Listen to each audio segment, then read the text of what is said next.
The opinions expressed on this radio station, its programs, and its website by the hosts, guests, and call-in listeners or chatters are solely the opinions of the original source who expressed them. They do not necessarily represent the opinions of Revolution Radio and FreedomSlips.com, its staff, or affiliates. You're listening to Revolution Radio, FreedomSlips.com, 100% listener-supported radio, and now we return you to your host.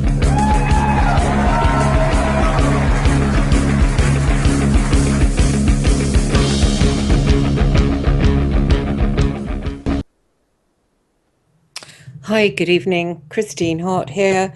This is Valkyries at Revolution Radio, and it's 7 o'clock London time. It's been a really hot day in London, sweating, really sunshiny, and too much really. There was a little spattering of thunder as soon as I came in tonight, so I think hopefully that it will break and there will be a storm coming, so that's good.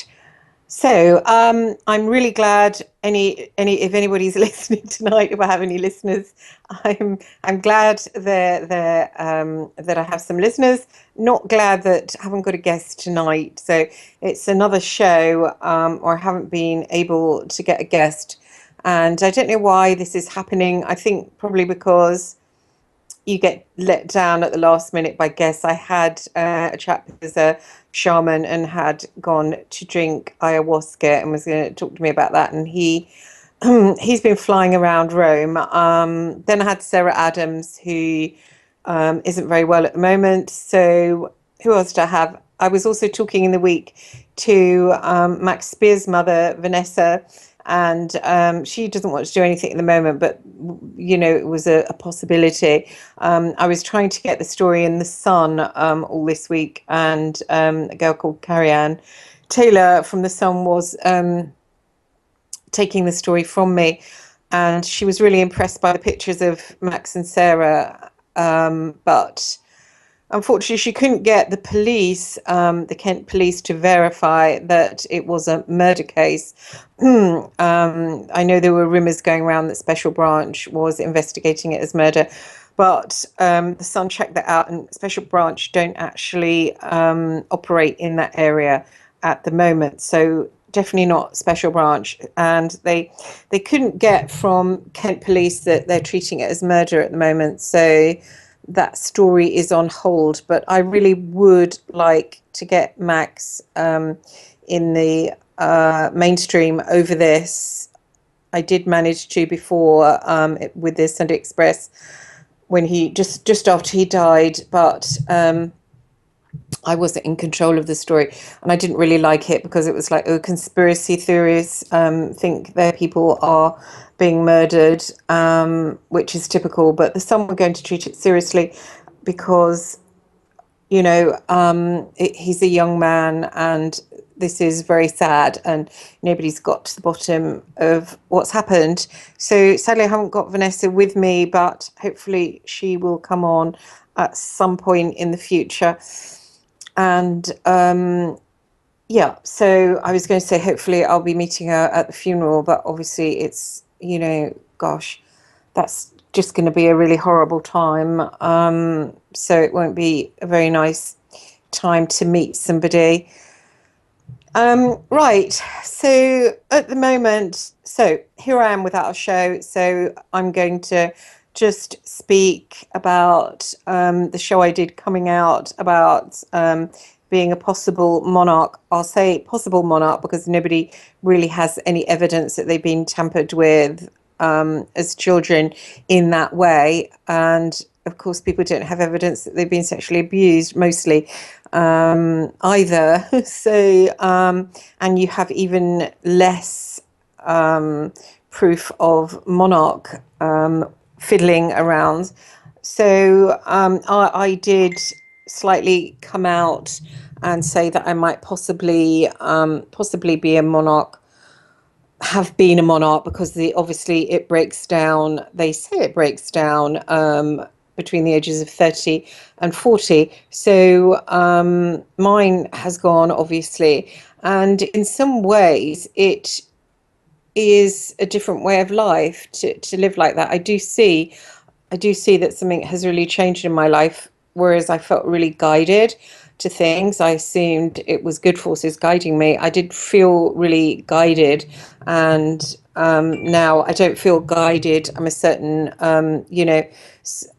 in certain aspects, I feel, I'm having to manage alone and look for things alone. Whereas in the past, I felt guided to this and that. And excuse me, that's seems like my phone is going off. Actually, talking of Vanessa, that was her messaging me, but I won't actually read it unless. Well, no, okay, I can read it in case she has changed her mind about going on the show. No, okay.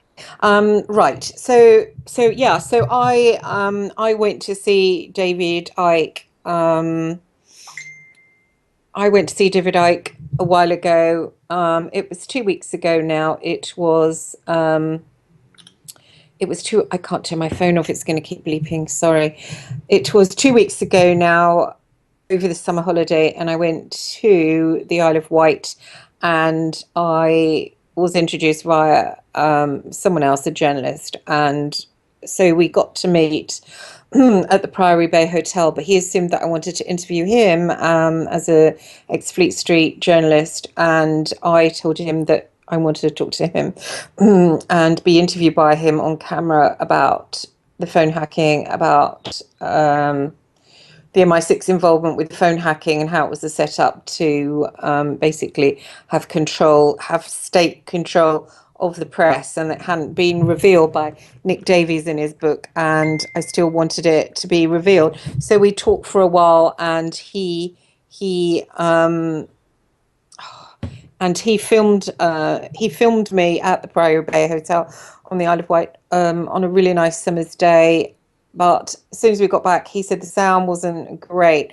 And would I go on the Richie Allen show and talk about what I talked to him about? So I did that last week. And yeah, I just have mixed feelings about doing that. I think really I just wanted to talk to David about it. And then I kind of wanted him to I did want him to put it out because I did want to rattle some cages. I don't think somehow when you go on alternative radio shows that it does rattle cages, because they tend to think, oh, well, it's one of those people saying this is, and you kind of get dismissed in a certain way. So I did really, I think, prefer to have the interview with David put out because of who he is, and it does make people sit up and listen more. I don't think that's going to happen now, so I guess it doesn't matter. You can't always have power and control over what happens in life, clearly. So I need to let go of that. It doesn't matter. I can't really arrange everything so the bad guys get caught, whatever.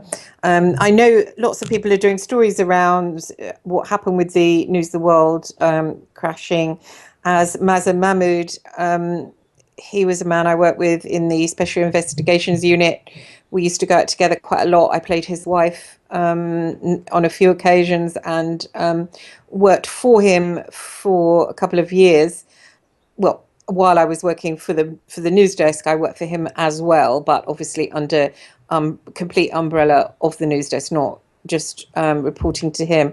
And so his trial, he had a prelim this week, and then his trial starts on December the 3rd. So I know there's a lot of TV people interested in talking about that. So hopefully I will be able to get my tuppence worth in about what happened and who actually set up the phone hacking.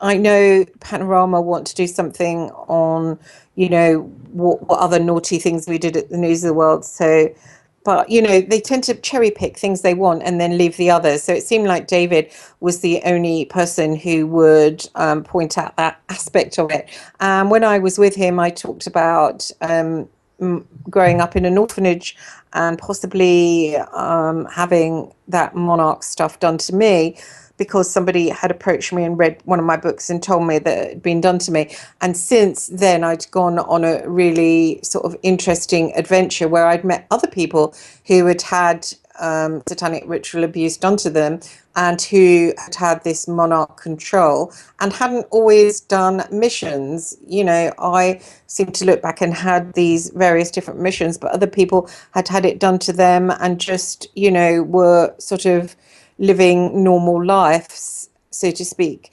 And it was really interesting to talk to these people and how they healed from it, and how it's not necessarily about having different selves, it's about having different aspects of the self, but they aren't really delineated into really hard and fast parts. I wouldn't say. I would say it's like having different faces, and I think we all have different faces. So I think that's kind of misleading.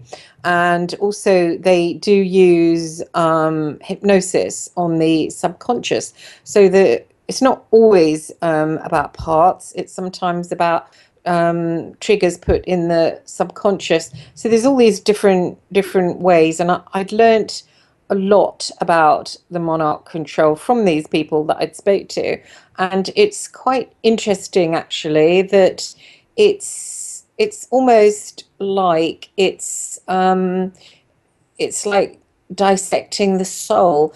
It's like the people that do it dissect souls, and they dissect souls of these children that go through it.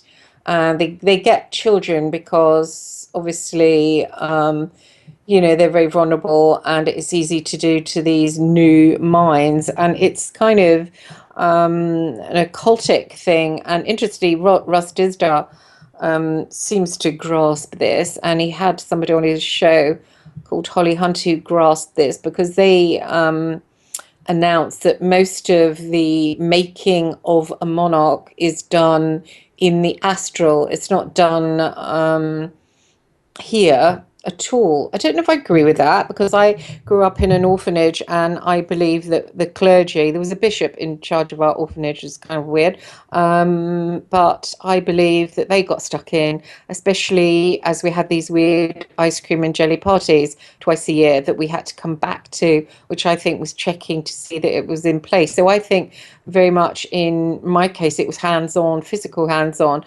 but I've also been told for these other people that it's in the astral. And I had certain coming out as a monarch, or having been one, is quite interesting, because I suppose it's a bit like coming out and saying you're gay. You get a kind of reaction from people. And I wanted to go through, actually, because I haven't got a guest, I thought, I know, I will go through all the comments. So, I mean, literally hundreds of people have come to me after I started doing my radio shows to say that they had been monarchs, and they had undergone some kind of tampering, some kind of programming. And indeed, we all are massed programmed. So, you know, some have it more ingrained. Some people have woken up to that mass programming. And it's quite interesting. But so many people had come to me, so I knew I wasn't unique. I was sort of one of many hundreds, because they'd all, you know, joined me on Facebook very, very quickly.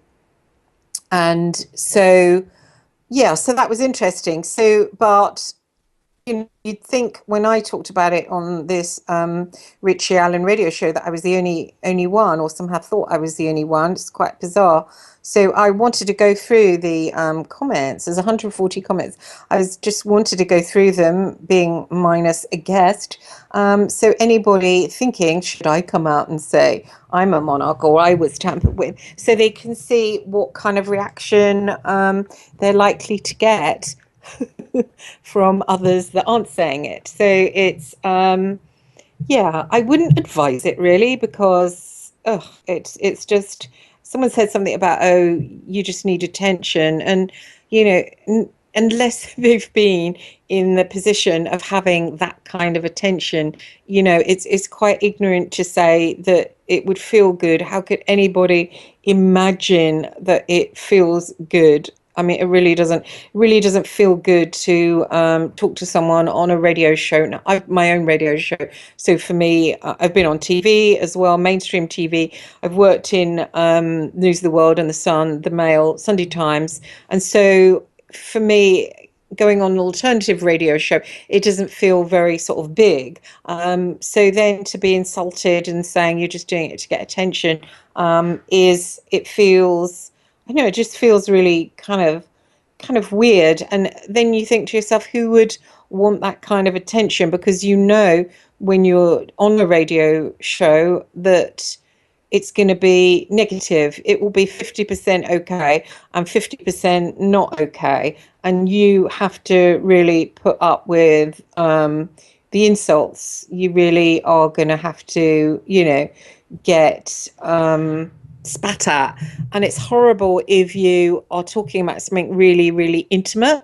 And the particular interviewer I went with, which is a friend of David Icke's, Richie Allen, he was very kind. He had a very soft voice. So I found myself relaxing, even though people said to me, oh, he's quite harsh. And I saw him, I think it was Kevin O'Keefe or someone like that. And he was quite, he seemed to be a bit hard on him. And so I thought, oh, well, he's probably going to be hard on me. So I was prepared for someone being bitchy, but that's okay. And I didn't get someone who was being bitchy. I got someone who was being really kind. And so that really softened me up. And I cried. And I think I cried because I didn't expect to have such a soft interviewer. And I didn't expect, when you get a soft interviewer, then you tend to open up more, especially if it's a shock and you've been expecting hard. And you open up more. And then when you open up more, you share more and you share more deeply. And I felt like that was going on. And I did cry about it. And then, you get, it hurts more when you get the negative sort of spat at because you've been more open. Yeah, but the interview, I suppose, didn't go on that long, and we didn't seem to be able to go in depth about anything in particular because it was so much to get across. And people have said, oh, you said it so you shared so smoothly, but I've shared so smoothly because I've told this story again and again and again on other radio shows such as Douglas Dietrich and Miles Johnson, Bases 50, which I've done, and of course, saying it to David at the Priory Bay and other people, just telling them. So I kind of know. And then when you talk to other people about your story, if they're like someone like Douglas Dietrich and Miles Johnson, mainly Douglas actually, that they know all about this and they know about the occult side of it. So they fill you in with stuff and you're like, wow, really? And then you get more and more insight into your own life. And then you're like, oh, well, that makes sense. And that ties up with that over there. And then your own story gets more streamlined and you can tell it better. And then you can tell yourself it better. And if you can tell your own self your story better, then it helps you to move forward and have a productive future. So that's what I was doing. I wasn't doing it for bloody attention because I find it very draining to be insulted. And people say don't look, but I always look, and it's draining. It's draining even when you're just looking, you're expecting a sort of slap, and that's draining as well. And it's drained my week away. And I have got things to do. This is voluntary, doing the radio show. I'm not sure how long I will do it for. It'll be better if I can swap to a later time, better over a weekend. Because I'll get better guests, and it's always important to have a guest rather than having to talk for for two 2 hours is a long time just to talk. And so this is voluntary. So I have, I'm a single mother and I have a child support, and so I have to find work or get my businesses going. So that's quite difficult, and then when you're getting comments and you're getting over them all the time, so it's almost like you're hanging out with someone bitchy, and then you get comments like, oh, you shared that for the attention, and then you're like, the attention's negative. So it's like being spat at and urinated on. And of course, there are good people that say nice things, but sometimes it just feels as if the people that are spitting and urinating are the ones that come over loud and clear. They come over stronger somehow. And so all this week it has sucked away at my energy, the aftermath of doing that show that actually I didn't really want to do.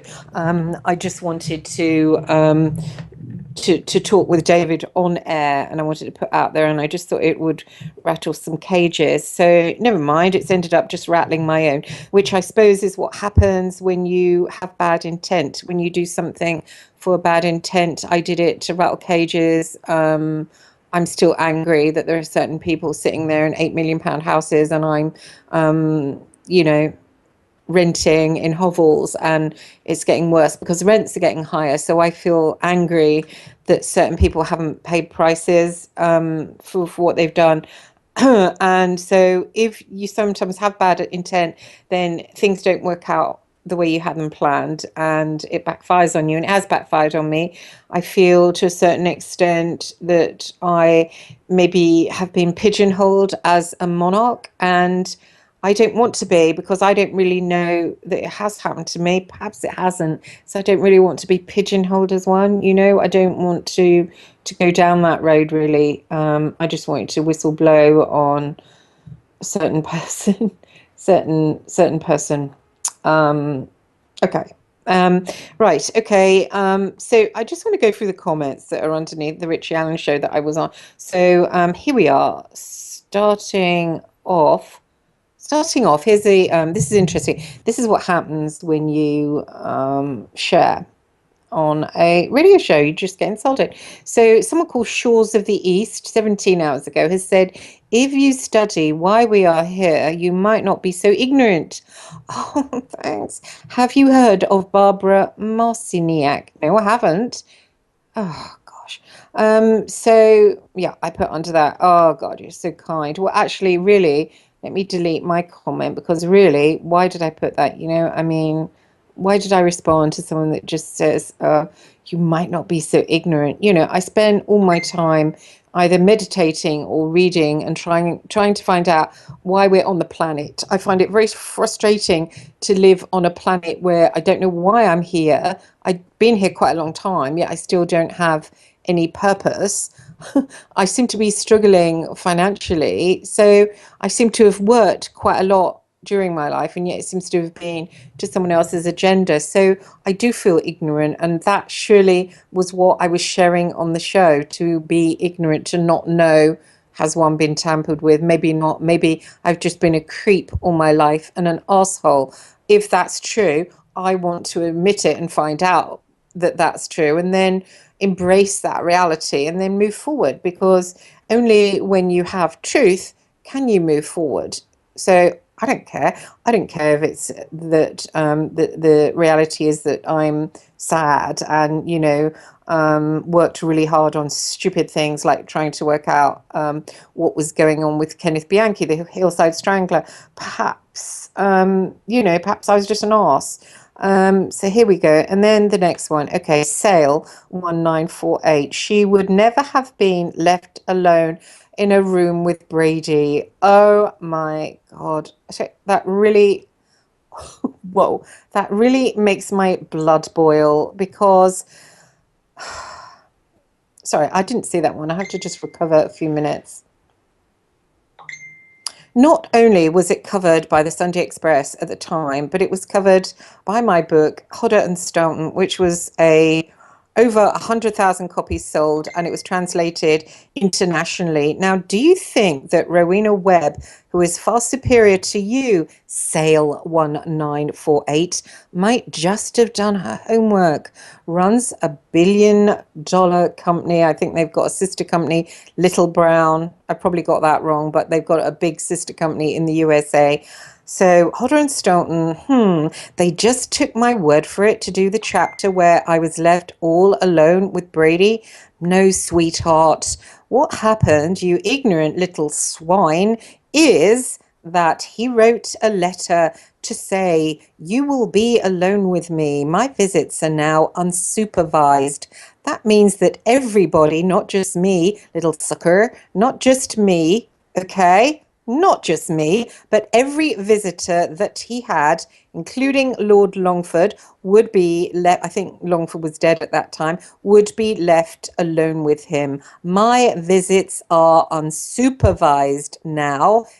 That was in his mental hospital. So that means the times that I'd seen him before with a guard, on the third occasion, there was nobody there. Okay, she would never have been left alone in a room with Brady. What annoys me about these trolls, they're so, like, I don't know, puffed up with their own arrogance, and they come out with stuff like that. And, you have to suck it because you can't press a delete button on it. Really, I don't know. I know you're supposed to just breathe and not care about that kind of thing. About that kind of thing. But I do. I'm sick of it. It puts me off being a writer.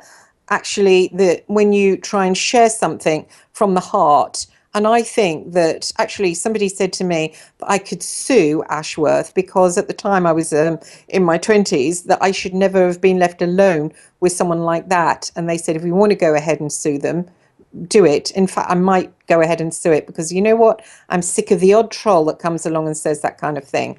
It was in writing, you absolute ignorant piece of shit. Okay?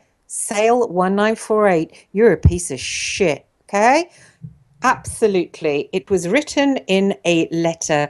The letter has been checked by the publisher. It was also checked by the Sunday Express, checked and rechecked and checked again. My visits are now unsupervised. You will be alone with me. How does that make you feel? Are you afraid I might bite you? Okay? I haven't even got that letter. It's Hodder and Stoughton have got it in their safe.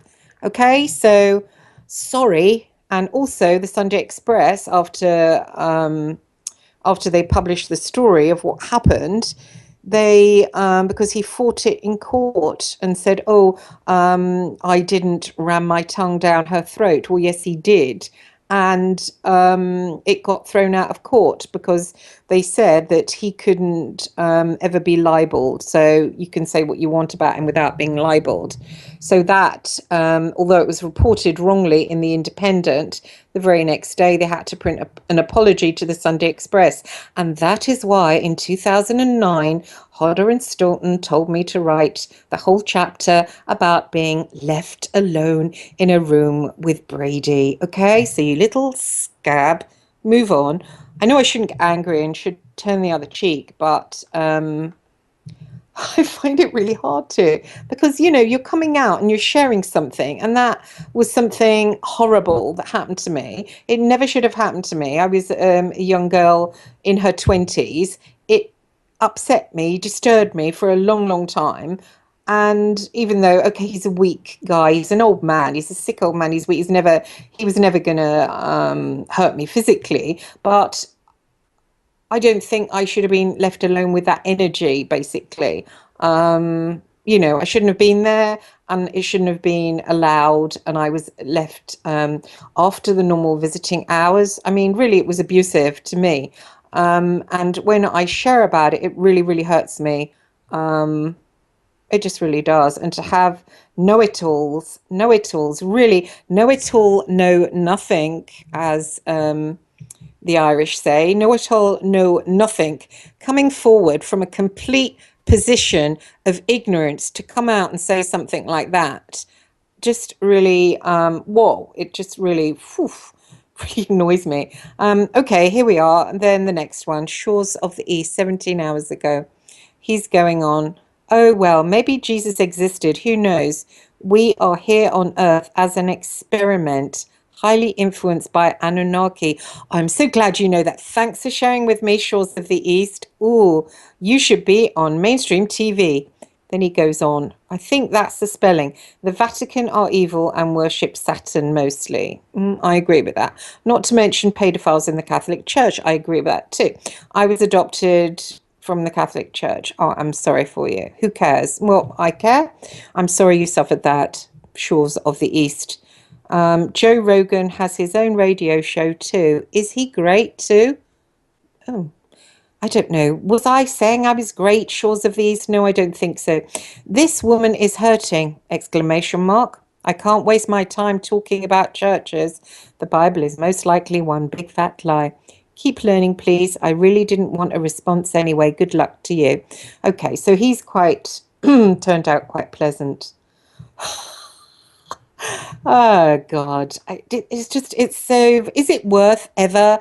Number one, doing a radio show. Number two, going on other people's. Number three, writing any books. You just get kind of abuse, really, at the end of the day. And there are people out there probably have got really much more interesting stories than I have to share, and they don't want to because they don't want this. And who can blame them? I mean, can we all stop doing it to each other, please? You know? Okay, so oh, this next person is called What Grandma Thinks About It 2 days ago. Christine, I am so sorry about the bad memories that you have as a child. Although I did not suffer from mind control, I'm not sure I did what Grandma thinks. Never mind. I was born unto my parents, of whom my father was addicted to heroin, and my mother, who suffered from mountain illness. Like you, I still cry due to those awful memories of abuse, and I'm 56 years old.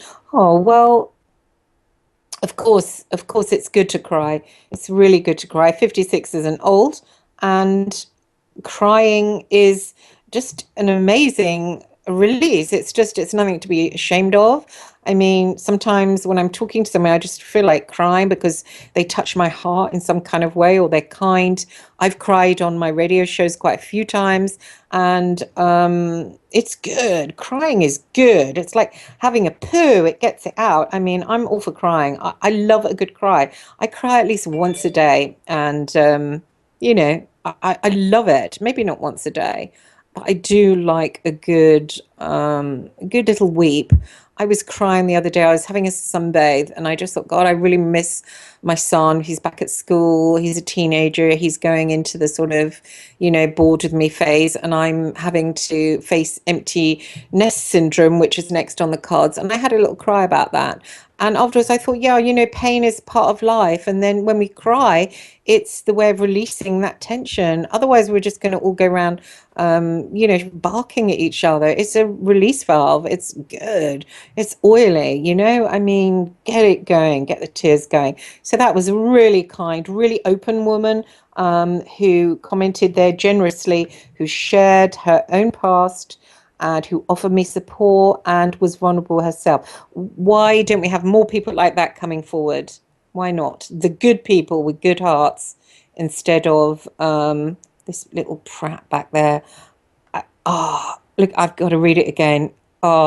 She would never have been left alone in a room with Brady. Or wouldn't I? Oh, God, it really angers me. Actually, I'd like to come face to face with that human being, if you can call it a human being. I'm seeing a little piggy. I would just like to get hold of them. I really would. I really would, because it's just such a spit, isn't it? It's sort of like they get a sort of gob in the back of the throat and then like that. You get here. Here's my gob back at you. There. Actually, I was left alone. What's the matter, bitch? You jealous? Often you find people that post things like that, like, oh, no, she wouldn't have been left alone with Brady. Oh, I would have loved to have had that experience with, someone really evil. Oh, I would love to have felt that feeling. Well, get over it. I was in a room alone with a dirty, stinking pedophile who smelt of piss. He smelt slightly of shit, probably because he had skiddies in his panties. He stunk of medication and was a disgusting, revolting old man. You really think that's something to get off on? You really that envious of me that I was in a room with a stinking shit of piss? Really? Get over yourself, Sale 1948. Get a goddamn life. My God. If I hear that one more time by some witch or some jealous screwed up guy or some silly little bitch that, you weren't left alone with Brady. No, that never happened. What, go and look in the mirror and say, why does that hurt you? Why does that upset you? I know full well why. They think, oh, you're touching the dark gods. Oh, we're all really evil. Oh, it sends a shiver down my spine. So evil.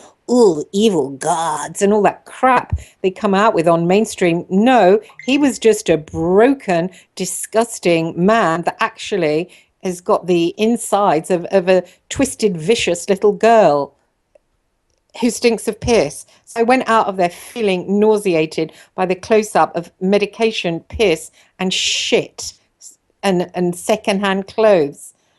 Disgusting. Okay, get my breath. Okay, so go back to this nice lady, what grandma thinks about. What a beautiful, beautiful, beautiful woman. Okay, focus on the good, focus on the good. We should all focus on the good. Ignore scumbags, focus on the good. Christine, I'm so sorry about the back. What a lovely woman. Blessings. I'm sending you blessings. Beautiful. Okay, now down to the next one. 100 VMR. Thanks, Christine. I've subscribed now, and once I did, I realized I've listened to one of your shows with Max, poor Max, previously, and Miles. He was quite rude to you. Yeah, Miles is very rude, actually. 100 VMR. When I'm laughed at, I just smile because internally I'm laughing at them. I do get a lot of puzzled faces, though, because most people are caught up in the day-to-day program. Yeah, they are. Obviously, I'm part of that to an extent, but when I'm cooking, etc., I'm always listening to the weird stuff. I just love it. Oh, they're sweet. Sweet. Such sweet people, aren't they? I love sweet people. You just think, oh, you just want to hug them. Okay, going on. I'm just sharing this because I'm sharing with other people what it's like to come out and reveal things about that you might think that you're a monarch. And the reaction you kind of get. I'm comparing it here to coming out to saying you're gay. Okay, Joe Nadavas, he says, followed Christine for a while, not in the creepy way, mind you, and I'm very appreciative of her daunting work. Keep at it and God's strength, Miss Hart. Oh, John Nideros. Oh, so cute, nice, so wonderful. And I always think, well, should I put thank you? Because then you feel like you're a bit of a kiss ass. I would have liked to have said thank you. In fact, I'm going to go back and say thank you to him. He is a star. Solid. Thank you. So kind as well that people take the time to say such kind things. You know, it's like really heartwarming. Going down, Gail Fernier, great English accent, me think. Oh, thank you. I think that was me, must have been. Sean McGrath, loved hearing what Christine had to say, absolutely fascinating. I sincerely hope that we hear more from this lady, that she possibly does a follow-up interview with Richie. She's speaking her truth, and that's all any of us can do in this mad world. Thank you, Sean McGrath. And what a really nice looking picture. So you get... So actually, now I've made myself look silly because I was moaning about how people are harsh, and I'm reading out all these like really heartwarming things. Oh God, I do focus on the I focus on the bad. I've noticed that about myself, focusing like, oh, there's loads of people that have said nice things. One person that said something like, oh, you weren't left alone with Brady, and I focus on that. I do. I just, wow, it's really bad. I can't not do it. I don't know why. I'm going to get to sleep now. I'm going to hear, I don't even know what their voice sounds like, but I'm going to hear them going around my head. You weren't left alone with Brady, liar. And it's going to go around my head. I'm going to be tossing and turning, like fighting them in my sleep. Because I was sort of throwing imaginary punches. I mean, you really just shouldn't let people like that sort of get under your skin, but I do, and I don't know why. Oh. It's probably my dear troll, Simon Tomlin, back to, he hasn't been around for a while, but, he does like to say things like that, don't you, Simon? So let's just track that back to source. Right, okay, so I'll be looking at who that's actually sent by. Okay, so going down, Louis Mallet Lynn, could have listened for hours. Thank you, Louis. Mary Jane, if you want some flashbacks of childhood, make sure you're not a regular cannabis smoker and do a stupidly large bong. Rip. I kid you not. It might be uncomfortable for 15 minutes or so, but if you are lucky enough, you will get images of things you could not remember as a child, and they are usually tend to be profound, possibly even suppressed memories. It's called enhancement of episodic memory retrieval using cannabis. I truly believe Christine could benefit from the experience.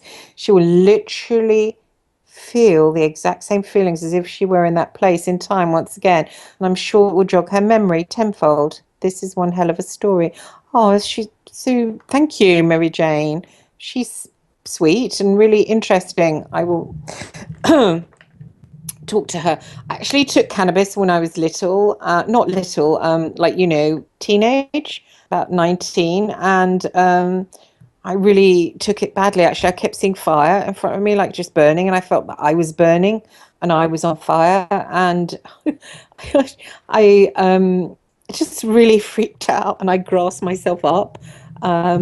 Which is, I grasped myself up. I was in care at the time, and I called one of the care home workers, Douglas, and I said, "Oh, I've taken drugs. Come and get me. I think I'm going to be on fire." I just thought that I was going to burst into flames, and I thought everything around me was going to burst into flames. So I don't like cannabis. It scares me actually, Mary Jane. But that's really interesting. Thank you. I'll consider it perhaps. Yeah. I do think it's quite cool to smoke. I had a Facebook friend who thought I said, "Oh, I might need a smoke," and she said, "Oh no, that cannabis stuff, I take it too." And I thought actually I meant cigarette, but never mind, because I don't smoke. But I thought, well, I'll have one. So she thought, since I was making a big fuss about it, I was referring to cannabis, and then I let her think that I was, because I thought it's so cool, isn't it? Then one time she had a really big go at me and said, "She's always smoking weed," and I never actually met this girl. And I don't, because I'm scared of it. I've been scared of it since I've been 19. Never mind. I just think it sounds big that you're doing it. I'm sort of a bit cool, a bit kind of hippie 70s, but never mind. Okay, going down to first, last. Very brave. I'm not being condescending. A real killer interview. That's kind. Mark Burgess, great interview, Richie, and the best I've heard in a long time. When the hacking scandal broke, my first thought was that there'd been a big fallout at the top, and no doubt a great deal was going on to dampen the flames from this. Despite Christine's great knowledge on this, I'm sure there's an even bigger picture to be had. Oh, so it's kind. Thank you. Gosh, I'm tiring myself actually. Luckily, I've got a guest in the second hour, so okay, going down. Lots of people are. Oh, hang on, they finished. Oh, that's odd. That's odd. There was loads more. What's happened? Oh, there was loads more. Comments, and they've gone. Oh, isn't that weird? Isn't that weird? They've all gone. Oh, oh no. Here's some. Here's some. I've got to reply to that little twat here. I've got to reply to that little twat. Said never been left alone with a Brady. Never left alone with Brady. You would know, like, wouldn't you, prat? I know I shouldn't swear, but it just makes me really angry. Okay, you know what, you bitch? I'm gonna find out your proper IP address. Okay, so going down. Oh, yes. Here we have less annoying in some cases. Sunshine 1965. I love all these people who are anonymous. Her crying sounds fake. So funny. Maybe my crying does always sound fake. Ultra victims never seem to want to look into the details of who and why. What does that mean, who and why? Who and why? Who, what, and why, what? What? They always seem detached from reality and their narratives seem all over the place. If only for that, I think she's maybe a real ultra dash monarch. Oh, what does he mean? Oh, he means that I knew my whole story without getting confused. And I'm not detached from reality. No, I'm not detached from reality.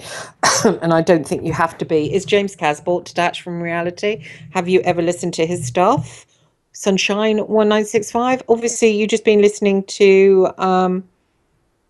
these women that come out over in America. It's not always, that's because it's always about sexual abuse, and then they go on and they serve men sexually. So they have to detach from that. So that's why you get that floaty stuff. But if you haven't had that experience, then you're not that detached. You can check out my interview with White Wolf, who had it done to him, and he's also not detached from reality. Okay, so going back, let's ignore the fact that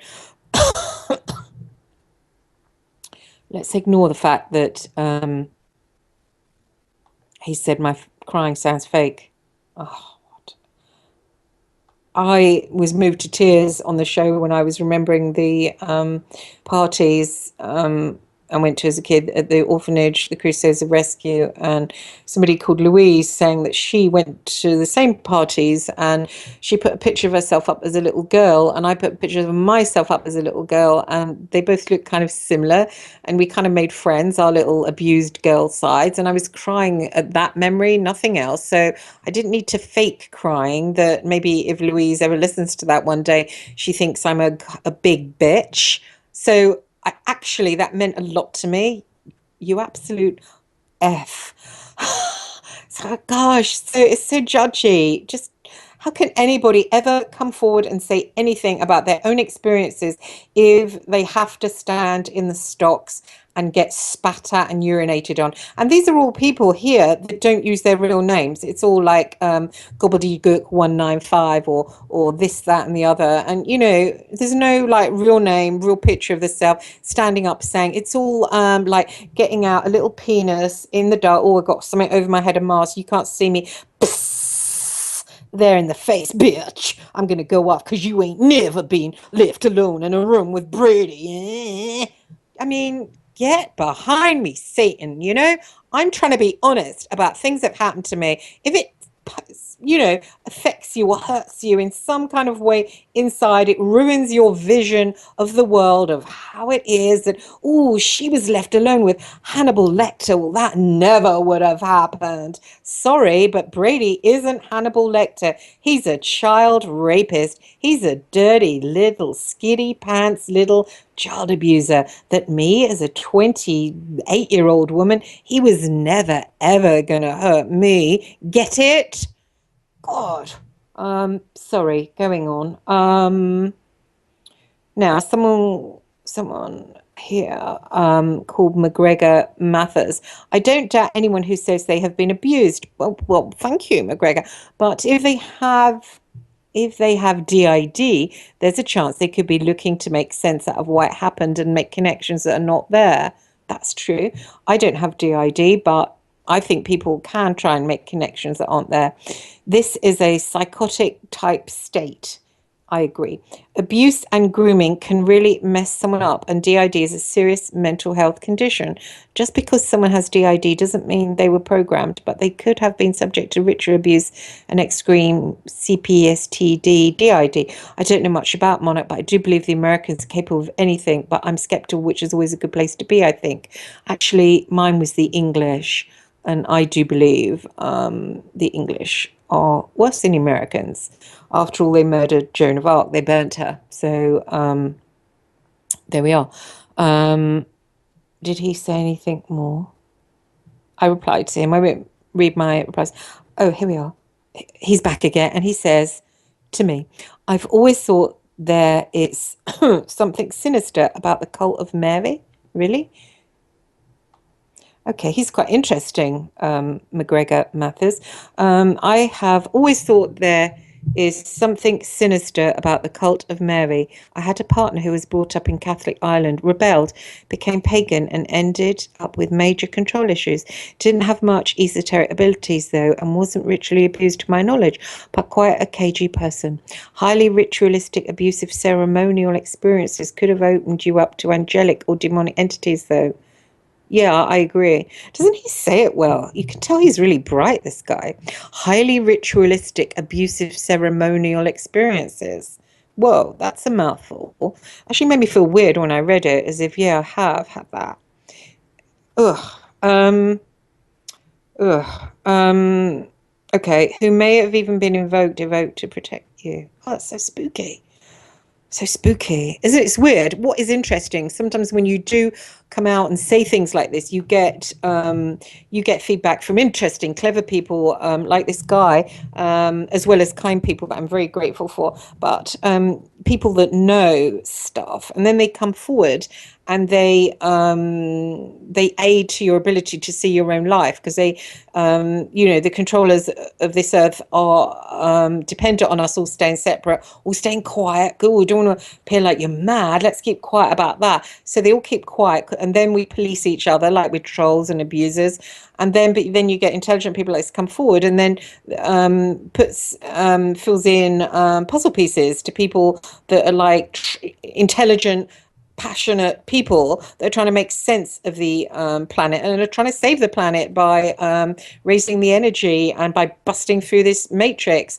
And so, people like this who come forward help. So McGregor Mathers, he's a pretty cool guy here. So he says, yeah, I'll just read it again because it interests me a lot. Highly ritualistic, abusive ceremonial experiences could evoke you up to angelic or demonic entities, though, who may even be evoked to protect you. Sex being a catalyst energy-wise for magical workings, is it? I only came across you today, so I haven't had a chance to explore your story. But the psychic experiences sound interesting. I have many myself. Where are the blessed places to read upon your experiences? He's interesting, isn't he? Someone like that, you learn so much from. And then he's commented below, calling out someone's tears for being fake when one doesn't know that person is very lacking empathy, bordering upon psychopathic. Everyone cries differently. Yeah, they do. And bastard. Okay. I don't really want to read anymore because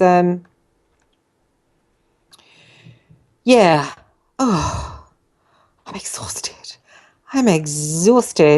Oh, yeah, no, I'm going to leave it on that last point, on that cool guy, the cool dude who knows lots of stuff. There was also someone really interesting who put on Twitter when I was sharing, gosh, what is his name?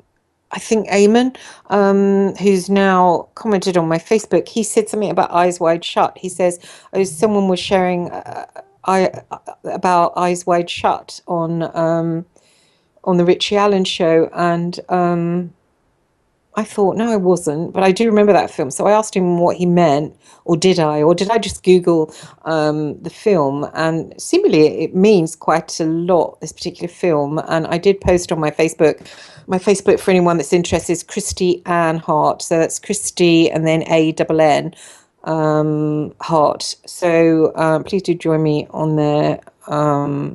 So yeah, so he said something about when they bang, Interestingly, I shared with Richie how the bishop had banged his, I didn't know what it was called, and said, call forth the children. And we had all come forward in a state of undress.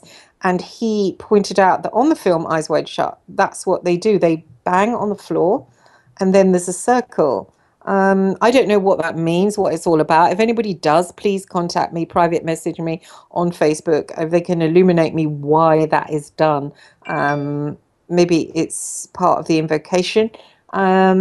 I did have EA Coetting on the show, who's a black magician, but I did want to interview Michael Aquino. Somebody has left me a note under here that I sought out and engaged with Michael Aquino in the astral. No, I don't think I did.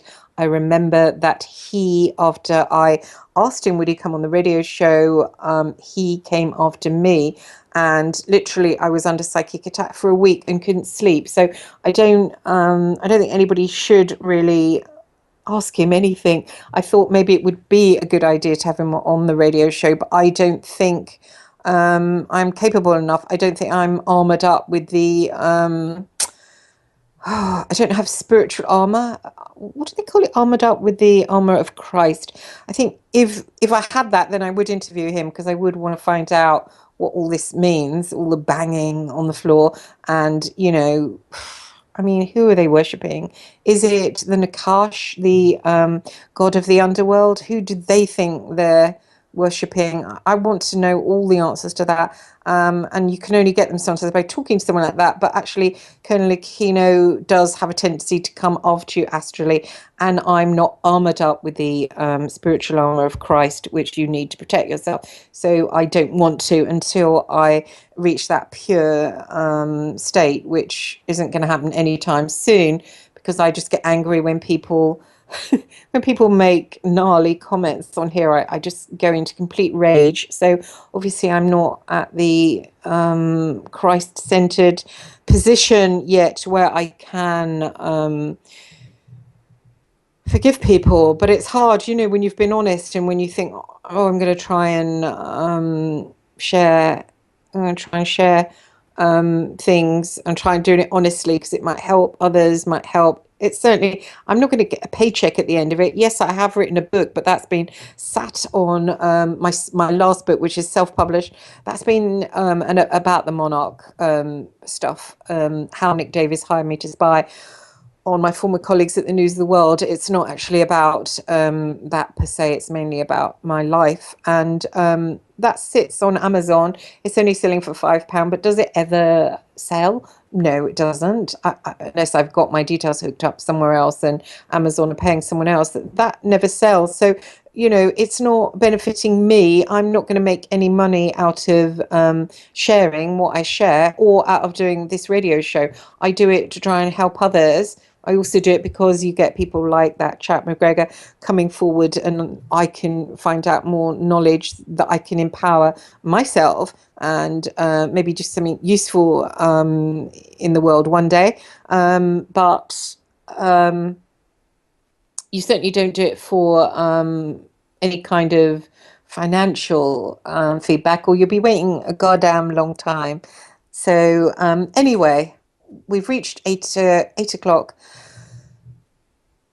Oh my God, there should be a break, but there's not. So I am going to go ahead and call a guest on.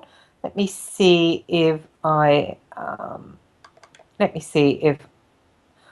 can bring on a guest. 1 second, because I am not going to talk and talk and talk and talk. It's there should be a break, but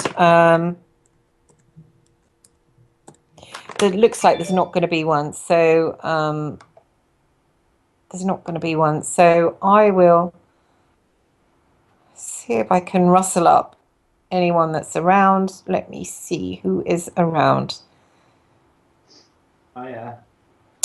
Oh, hi there. I've actually managed to get one of my co-hosts on Revolution Radio, Paul Stevenson, who I actually knew before he became a radio host, didn't I, Paul?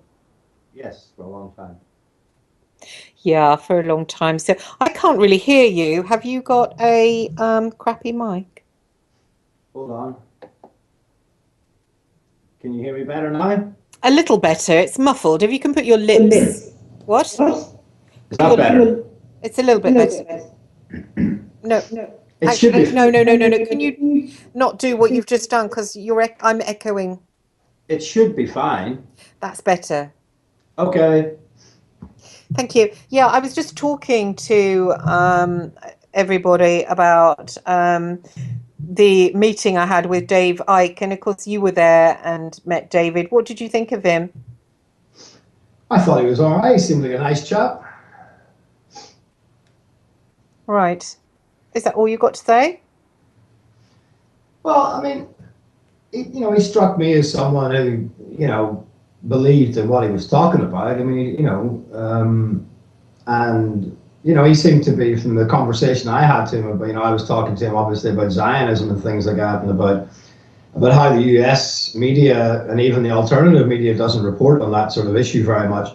And, he sort of came to, we both came to the conclusion that, that's a topic that you can't deny, despite people like Paul Joseph Watson and things like that saying there's no evidence for a Jewish or a Zionist conspiracy.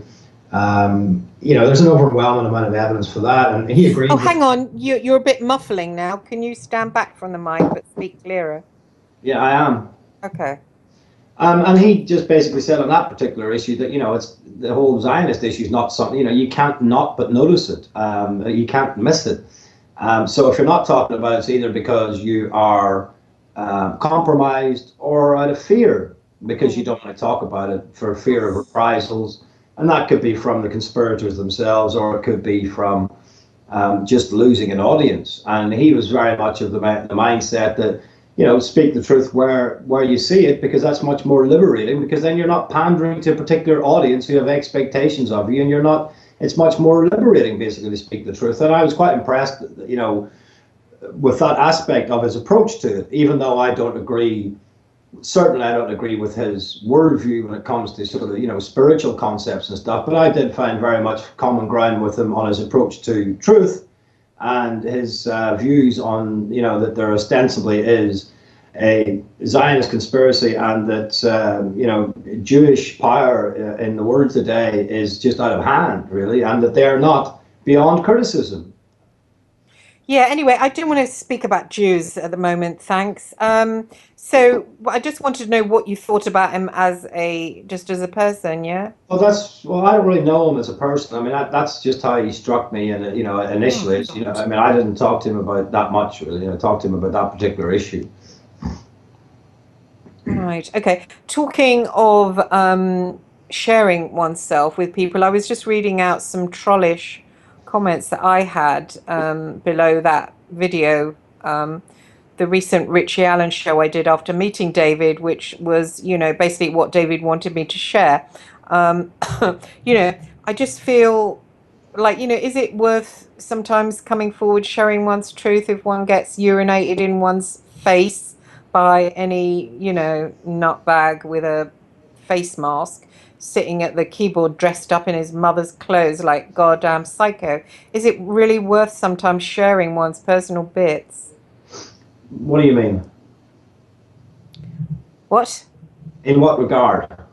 Well, I think I mentioned about being left alone with Brady, something that's written about in my Hodder and Staunton published book, something that was in the newspaper, and some smart ass piece of shit comments, no, she would never have been left alone with Brady. I don't know, it just really makes me angry.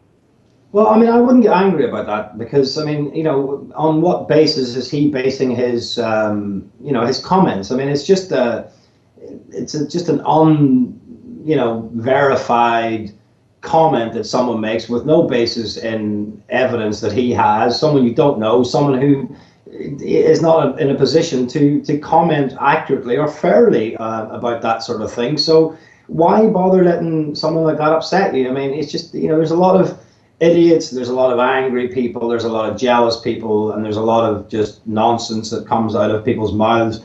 And YouTube, comments.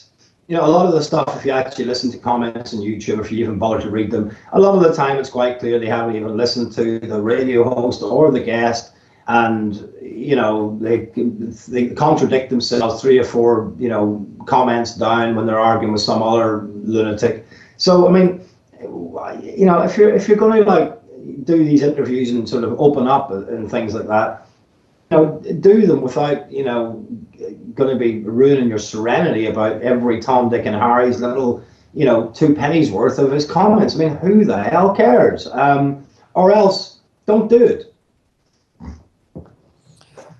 Yeah, I just mean if someone's sharing, why does one have to put up with crap, Well, it's just the way the world is. I mean, it's free speech. You'd rather have free speech than going around censoring everyone, wouldn't you? I mean, let people say what they want, and if you can't be thin-skinned if you're going to be online, or and you can't take a certain amount of abuse. But I mean, who cares? As I say, these comments, a lot of the time, 95% of these comments are a little inane, uninformed, desperate people to try and have some sort of voice, and and maybe that's just their only outlet for it. So c'est la vie, What are you going to do? Censor everyone's comment because they upset you? Yeah, I'd like to do that. Well, I'm sure, but it's not the world we live in, and it's not a world that we should want to live in because I don't believe people should be censored. We should be able to speak our minds, and Yeah, but even if you've never had anybody discount things that you've said, oh or yes, I have. no, not personal things, not It doesn't personal. matter. It doesn't matter though, because if people criticize you or discount your views on things, that's also a form of personal attack because it's dismissing a view that you hold.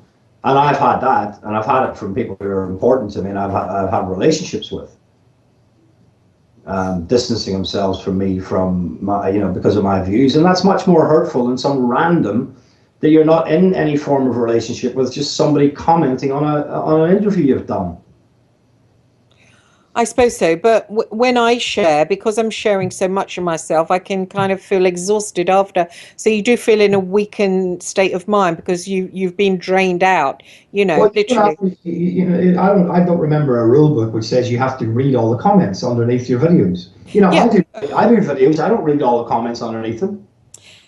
yeah, but you do get intelligent people that sometimes give you good feedback, and then you can kind of learn. So, and also I've met friends that way. So, Right, well, take the rough with the smooth. Then, what do you want? What do you want me to say? Do you want me to say, um, I mean, if you're getting good feedback from people leaving good comments, why not take that and say that's a good thing and ignore the bad? Or if it's all outweighs the good aspects of it, how about you either just don't do honest interviews or else don't read the comments? I mean, you can't have it every way. well, I think it's the last interview that I'll do. I'm sick of it, really. I'm sick of it because it drains me, and there's no paycheck at the end of it. And then you get sometimes comments about, "Oh, you're just doing it for attention." Oh, yeah, I just love the smell of urine as I wipe off another little sort of cum splat in my face. All right. There's Ooh, no need. love it. Listen, there's no need for that language and that filth, if you don't mind. There might be children or young people listening to this. So I'm sorry, I don't mean to be nasty, but just tone that down a little bit, Christine, for frig's sake. It's I know not. you're angry and hurt and everything else about it, but just keep that sort of analogies down a little bit. But that's exactly what it is. It's humiliating, and there's no children listening. It's watershed. It's like 9 o'clock. Right? Well, you never know. There might be Christian people listening to it or people who are offended by horrible language. I don't swear on my show and I don't use those sorts of analogies. Well, I'm offended by the fact that I come out and share stuff that's happened to me, childhood stuff, painful stuff, feel completely drained, so drained that I can't do anything for the whole goddamn week. I give Well, up of well my time. listen, I feel for you. I know, you put yourself out there whenever you disclose personal information, but it comes with the territory. It's part of, I find it draining too, getting, I get people on Facebook attacking your comments and your views, and it all gets very hotsy. And in fact, everyone's arguing. There's so much, discontent and, division between people I've noticed at the minute. It's very draining and it's very disillusioning. And it is the way it is. And, there's a lot of divide and conquer is going on by our rulers or whoever they are. And nobody seems to be able to agree on anything. It's just bitching, immaturity, nastiness, haughtiness, arrogance. We're all guilty of it to one extent and another. But what I'm saying is, if you're doing these shows and stuff, you can't avoid, nastiness from people sometimes because they've got a say, and you're going to have to take the rough with the smooth, or else just don't do the interviews. I don't think I'll do the interviews anymore. I'm kind of sick of it. It's draining, really. Good, you're probably not losing a lot. What do you mean? I thought I was helping people by sharing that kind of thing, who possibly had similar kind of abuse done to them. Well, maybe you are helping people. In fact, you've had people who you've brought solace and comfort to. So, don't be discouraged by, people who are sinful, basically, and probably, not exactly that intelligent in many cases, and have got nothing better to do than vent their anger behind a little computer. These are the same people, if you met them in person, they'd probably start crying and crawl up in the fetal position, and are just a bunch of idiots who would run a mile if they had to confront you face to face. And it's the same intellectually. You get all these people coming out with these big long diatribes on Facebook to make their point. And, I don't know, many people I've had to say, listen, maybe you've got nothing better to do than to spend all day writing long diatribes on Facebook. But, and I'm sure you would love to argue into the early hours in the morning whenever we can't actually have face-to-face combat intellectually in a debating situation, whenever they're going through the internet or pulling up their favorite, teachers or whatever and giving you little YouTube videos and stuff like that. But, it's not what I like to do. I've got other things to be doing than sitting on Facebook all day, bickering with people, people who are just obsessed with having the last word. And you get this, people. It's called immaturity. So anyway, moving on to something positive. So I was talking to you recently about you felt that you haven't found the point to your existence yet. So how are you feeling about that today? I don't remember saying that, do you? What? I said that, you said. Yeah, last night you said you didn't know why you were born and you just had loads of suffering in your childhood, loads of suffering. I didn't say. I said life is wearisome sometimes and it's a struggle sometimes. And, there's a lot of suffering in the world and it does make you wonder sometimes about things. But I mean, my reason for being here, as a Christian, is very, very clear. We're here to love and serve and be in relationship with God, the God that is Jesus Christ. And that is hard sometimes. It means that you've got to put holiness in front of happiness. I'm not saying the two things are mutually exclusive, but loving and serving and being in relationship with our Creator is why we were created in the first place. And when we do that, then we're generally much more content. Quite often it's when we veer off that we end up being miserable and stuff and finding life a struggle. But life is hard. Obviously, I know not a lot of your audience is going to agree with my worldview and why we're here, and that's fair enough. I'm not here to ram my views down anyone's throat, but that to me is what we're here for. And when you actually do that, then you tend to be happier. But it's hard. There's a lot of day-to-day struggles which test our faith and which are just, there's a lot of trials in this life. I wish it was easier, but it's not. A lot of it's difficult for a lot of people right now, financially, with jobs, a lot of division going on. There's a lot of tension in the world right now. Yeah, I do feel there's a lot of tension. I feel there's a lot of sadness everywhere. Just, I was reading a book. I started reading A Thousand Splendid Suns, which is about a girl, Khalid Hussein, I think. It's quite a famous book about a girl who grew up in Afghanistan, and it's really, really sad. And then I started watching a Richard Gere film, the new Richard Gere film, I think Time Out or something it's called. Time Out of something, and that was about Richard Gere being homeless, and it's filmed in such a way like it's like a documentary of a guy living on the street, and you carry on watching it because it's Richard Gere, but it was really depressing, and it just seems everywhere you look there's like sort of sadness going down. And then I was looking around the streets and looking around the neighborhood and just, seeing people that have kind of got it sorted financially, and they seem to be like brittle and kind of happy. It's kind of like, it does seem like there's a stronger divide between poorer people that are struggling and haven't got their shit together materially, and people that have got their shit together materially. They seem to be going in separate directions, and the poorer are kind of being almost like squashed down, and it feels as if it's like people who haven't been materialistic have been kind of punished for it somehow. Well, I can see what you're saying in one sense, but there's an obvious trend and figures which would actually disagree with that, because in the last, say, quarter of a century, in the last maybe say 50 years in Western culture, when there has been, ever since actually, since about the 50s, when you've had a boom in, people's financial situation. Okay, it's right now it's pretty dire for a lot of people because the global, after 2008, when the whole banking system collapsed and shafted everybody. But there's obvious disparity between material wealth, which has been in abundance for the majority of the last 50 or 60 years in Western culture for a lot of people, and the increase in what we would call mental health problems, depression's on the up, anxiety's massively common. We have all sorts of, it seems like there's a new disorder every day: alcoholism, drug abuse, you name it, and divorce, all this sort of stuff. So when you look at these sorts of things, which are the foundational aspects of what keeps man happy, the family, love, good relationship with God, good relationships with other people, these are things which don't require financial issues. And we have seen an abundance of financial increase in wealth in the West in the last, say, 50 years or 60 years. And yet you have an increase in what we would term as mental health problems. So I don't think it really, I don't think it correlates that material wealth equals, peace and joy in your life. In fact, as I say, when you look at the increase in mental health problems, it would tend to show the opposite. Jesus Christ called it the deceptiveness of riches.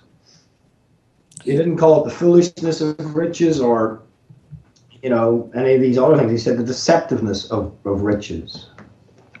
What does that mean, deceptiveness of riches? I'm basically saying that, it's a deception to think that material and material wealth is going to, bring about peace and joy and happiness, It's not peace and joy and happiness, but I've noticed these days when you go into a supermarket, you can spend £30 and come out just with half a carrier bag full and not even that evening's tea. It's just ridiculous. It's just taking the piss completely. And then when you look round, like I'm looking at different places to live, and the rents are just like through the roof for complete little rat holes, really, just shit holes. How is that? I mean, and then you're saying about the deceit of wealth, not wealth, but just, focusing on money, which I haven't done in my life. I've looked more to trying to be creative and trying to find answers to why I'm here.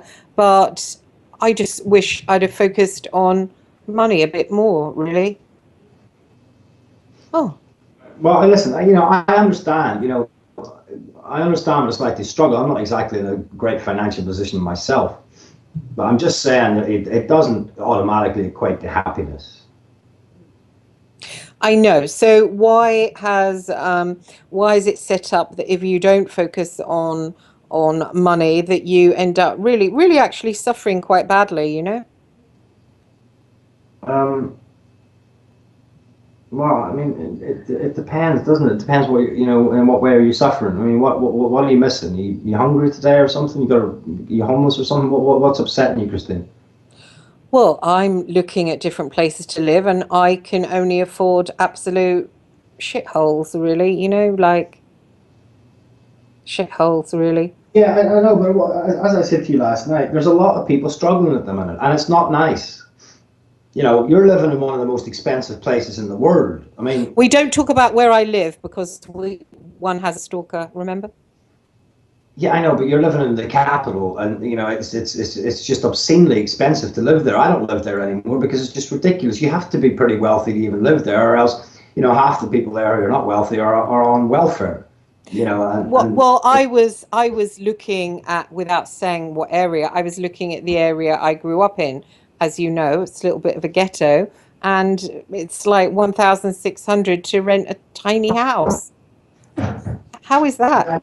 It's still the capital, isn't it? Oh, you think that's the capital? Well, yeah, it's still one of the most expensive cities in the world, isn't it?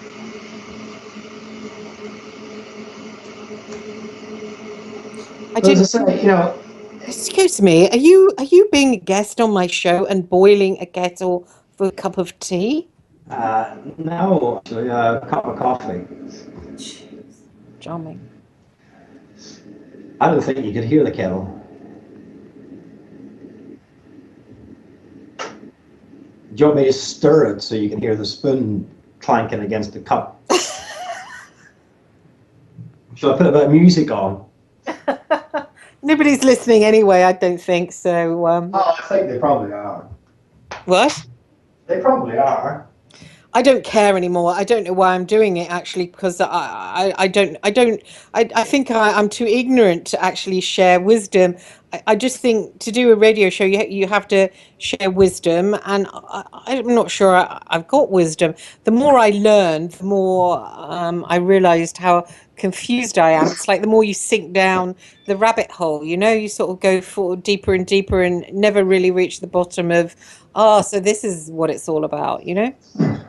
Yeah, but we get periods like that, don't we, where we don't really feel as if we have many of the answers, and it's kind of uncomfortable for us, isn't it? But you tend to come out of those periods more wise. I mean, if you know everything, how are you going to learn anything? It's a good place to be where you're humble enough to say you haven't got all wisdom, because that in itself, to me, is a form of wisdom. Because if you think you know everything, then the chances are you probably don't know very much, really. But if you leave the glass half open for different knowledge, then that's a good thing. I did expect meeting David Icke that time down at the Priory Bay. I did expect him to know everything. I expected him to sort of fill me in on, so I would be enlightened. But of course, I didn't get that, and I felt a bit. But then I suppose he's just looking and searching like everybody else. Yeah, again, it's a hard thing, but Jesus said, "Seek first the kingdom of God and His righteousness, and all these other things will be added on to you." If you speak to someone like Steve Gregg, you can tell that he's had a very faithful and peaceful life. He's had struggles and trials, but he's very, very firmly rooted in that reality. And he's not easily shaken from it. Yeah, And by the way, he has never had, what, by his own admittance, has had what we would call a proper job in his whole life. He has put all his faith in the Lord for his ministry, to go off when he was right from when he was young, going off preaching the gospel and everything else, and went through some tough times and everything else. But he's been very well looked after. He lives in a lovely big house. I've seen it, and he's got no debt. He's got a big family. He's been incredibly blessed, and by his own admittance, he never asked for any of it. But he's sitting pretty now in terms of what we would call materialistic stability, because he's got no debt, a nice big house, got a lovely house. I've seen pictures and stuff, or what I have seen, and he's done well. But he's never went looking for those things. They were a byproduct, as Jesus said. All these other things will be added on to you. If you get the first part right, I'll take care of the rest. It's when we start chasing those things in and of themselves, and then when they're elusive, whether it's because of the economy or whether it's because of whatever else, our own foolishness and mistakes, and then when they elude us, then we're derelict, aren't we? What do you mean derelict? Well, if you've put value on those things, and you don't have them for whatever reason, as I say, because of foolishness or bad decisions or just the economy or whatever else, and then you don't have those things, then it can cause you a lot of difficulty and suffering. Yeah, well, I didn't, as you knew me when I was younger, like, when I was earning high amounts. I didn't look for that kind of thing. But then you get sort of older, and then you kind of think, oh shit, I should have, because then you end up like Richard Gere with white hair, staggering around the bins looking for pizza, presumably, or Well, again, it's okay saying, "Oh, well, I'm not interested in all." I didn't put my effort into those things when I was younger, and money and all that. But you weren't putting your effort into your relationship with Jesus Christ either. what do you mean?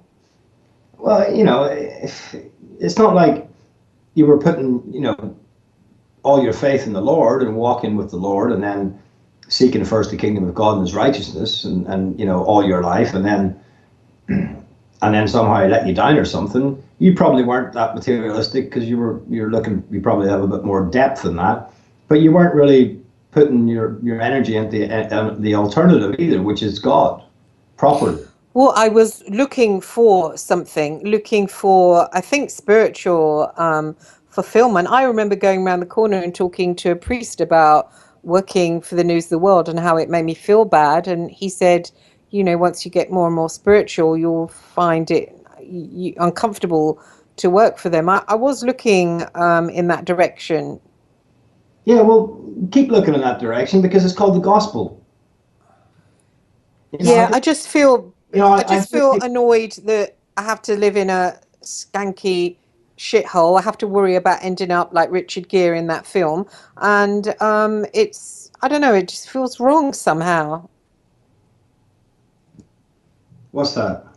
It just feels wrong to have to then, not think about finances and then spend the rest of your life when you're older having to think about them. I don't think much about Jesus or spirituality because I'm thinking too much about economy, Well, that's really where you're going wrong, okay? And sometimes Christ will take you to that point where you're kind of all out of your own resources and you've got no choice but to turn to Him and say, Lord, I'm at the end of my own resources. Can you deal with this and help me? I need a house. I've got a son to look after. I've got this, that, and the other, and start to seek the kingdom of God. And it's the same for all of us. And sometimes He will do that, and it seems tough, but He will bring us to that position so that we will turn to Him. People who are very well off, and all those people around where you live and everything else, they have no need for God in their minds. And it's not a blessing to be like that. But they'll be on their deathbed one day, or they'll be, be struck down with an illness one day, or they'll have to face death, and they'll come to the end of the rope with their own resources. And then, the idea of God and the next life and salvation may be a little bit more interesting to them. But, as much as we suffer here and materialistics, and, and we're not on our own, there's a lot of people suffering in the Western economy. We're still only here for like a blink of an eye in eternity. So what's the point in obsessing about it that much? I mean, just, try and break it down into a daily basis and stop worrying about everything. I mean, I fall, I'm guilty of this myself. I said to you the other night, sometimes there's a lot of tension around, there's a lot of division around, the economy's terrible, there's a lot of stress around. And you think, wow, man, if I just got to go through this, I've got the next 30 years of my life is just going to be, living in this world. And when you think about it for the next 30 or 35 years of your life, it's really difficult. But we can only live one day at a time. And we can only ask God for His blessings one day at a time. He can only bless us one day at a time. So you mean like make a God box, like get a shoebox and post little notes in it? Well, I don't mean that. I just mean recognize that, we're only here for a short time and to let God look after your needs on a daily basis. I mean, can you remember, have you had a day when you've been hungry recently? No. Have you had a day recently when you've had no shelter? No. Have you had a day recently when, I don't know, when you've been, thirsty or your life has been under threat or any of these things? No. Well, maybe shift your thinking into looking at what you do have instead of what you don't have and stop worrying so much. And, and maybe you'll find more blessings being bestowed upon you. We're all guilty of it. I do it as well. I'm moaning about stuff and I tend to not look at what I have. And a lack of gratitude usually ends up in a lack of joy. What? I said I do that myself, and a lack of gratitude for what we do have invariably and inevitably ends up in a lack of joy in one's life. Why is that then? I don't know, because you're not appreciative of what you do have. And God usually withholds more blessings until you've maybe appreciated some of what you already do have. It's like bringing up a child. If you buy him everything and you spoil him, and this is a phenomenon in the West today where we make idols of our children and they must be happy every minute of the day as if there's a guarantee in this fallen world that we all have a right to complete happiness all the time. That, if you give a child everything at once, you'll notice that the child doesn't get happier. It gets more, stroppy and, obstinate and difficult to deal with. And the more you give it, the more it needs. It almost becomes like an addiction just to have more stuff and everything its own way. And, God, if He loves you, He's going to bring you up like a child, and He's not going to give you everything you want all the time until you maybe start appreciating what you already have. Otherwise, we wouldn't call it spoiling a child. When you say, that child's spoiled. Yeah, because everything you give it, it just never gets any happier. Mm. The more you give it, the more unhappy it gets. So start with breaking your life down. You know, you've got a beautiful son, he's got his health, you've got your health. You can't remember a day in your life where you've been hungry. Either can I. I bet you, can you remember a day whenever you were absolutely stuffed and you could eat no more? When was it? Yesterday or Tuesday? I have to laugh at all these people, you know, all this phenomenon of comfort eating.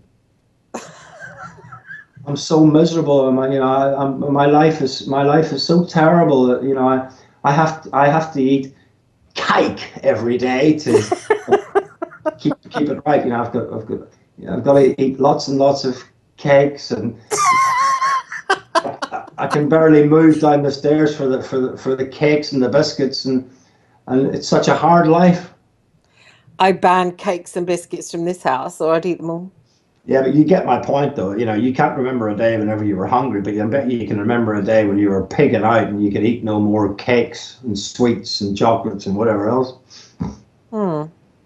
If you know, in Africa, they spend you know 2 or 3 hours a day in parts of Africa walking to get water and then back again. It seems like quite an unburdened kind of a simple life. What have you got to do today?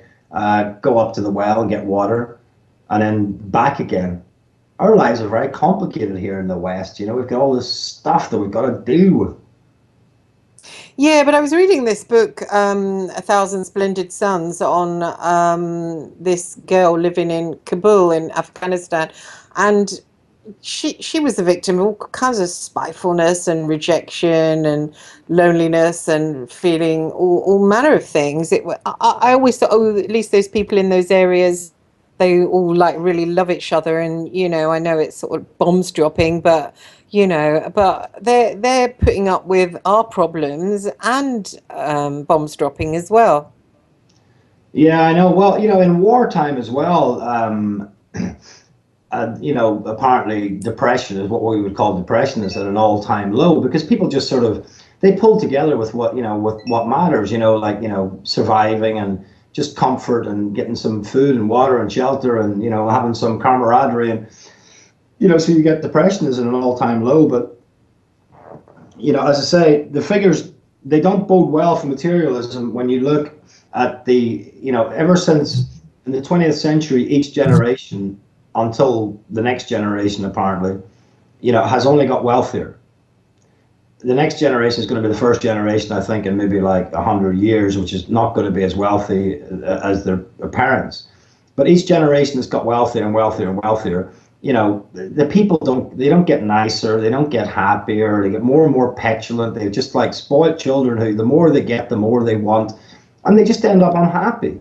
And you know so you get all these people in big houses and you know big cars and you know stressed out with their earning more money and everything else and they're all off to counselors with neurosis about depression and anxiety and sexual issues and alcohol and drugs and you name it, it's just shot through the roof, all this disorder after disorder and ADDH or whatever and all this stuff, you know, and the kids deal with now and because they're all playing computer games all the time. And when I was a kid, I used to just run about and, you know, the kids are all in watching TV and on computers and iPads and they get all this, you know, these new conditions that they never had. Not that I agree that those conditions are even scientific in many cases. I mean, a lot of them I don't think they are. But I'm just saying you don't see an increased happiness with increased wealth. Hmm. And different cultures bear witness to that from our own. I mean, we're quite a foolish bunch of people in the West. As I say, we're all spoiled. Hmm. Miserable, all isolated as well. We're all isolated. There's so much division. You know, the family's all destroyed now, you know, with feminism and divorce at the drop of a hat. You know, divorce causes so much problems for people because one person in the relationship thinks it's going to be better for them. But they don't think about the effect that has on 3 or 4 of their children or their husband or whatever else. It's devastating.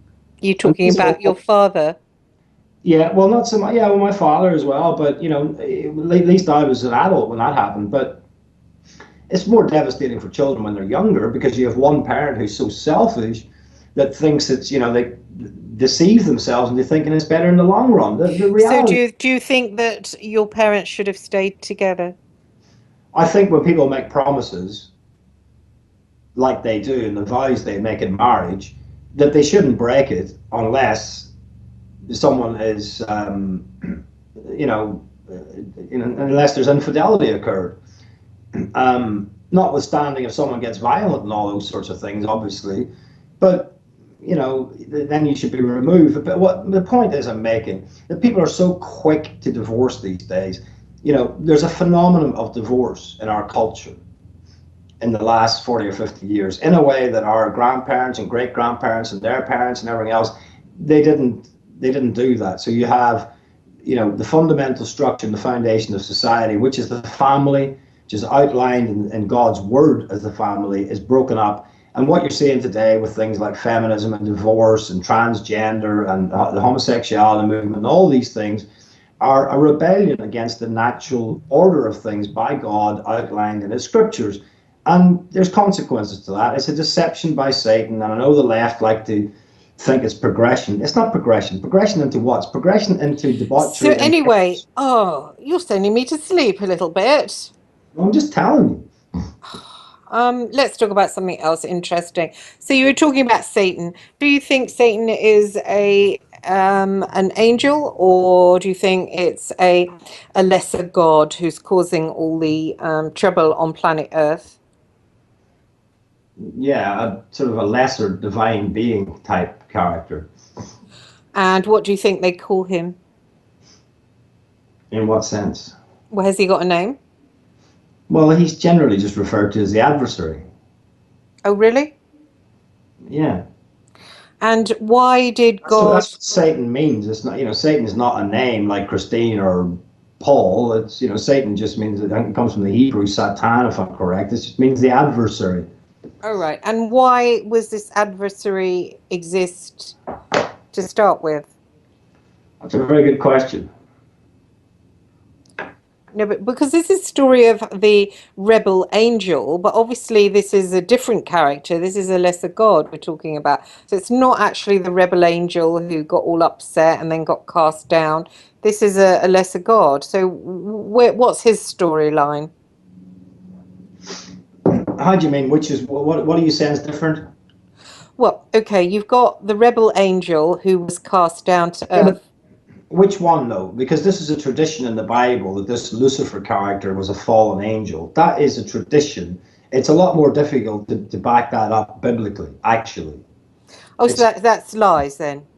I'm not saying it's lies, but you really have to struggle. You've only got two passages which talk about this, which is Ezekiel 28 and Isaiah 14, where it talks about this particular character. And that particular character is most likely the same character, in my view, without going into tremendous detail about it now, in the garden, and the one who caused all those problems in the first place. And do you think that that's a lesser god? Yeah, I think he's a created being, a divine created being of some description who rebelled. Huh, like in the Norse tradition, like Loki, I suppose it's called. I think a lot of these traditions, like the Nordic tradition and Odin, they're just different words for our Christian gods. They're just like same creature. Well, we don't have Christian gods. We have one Christian ultimate God, and then you have other things which are referred to as Elohim. And you have other, the other gods who God put over the nations and led them astray. And what are they called? What are their names? Well, they're just, they're just, Mike Heiser, as you know, has done a lot of good work in this area. And, Psalm 82 talks about it, doesn't it? Where this sort of all strings together. What does it say?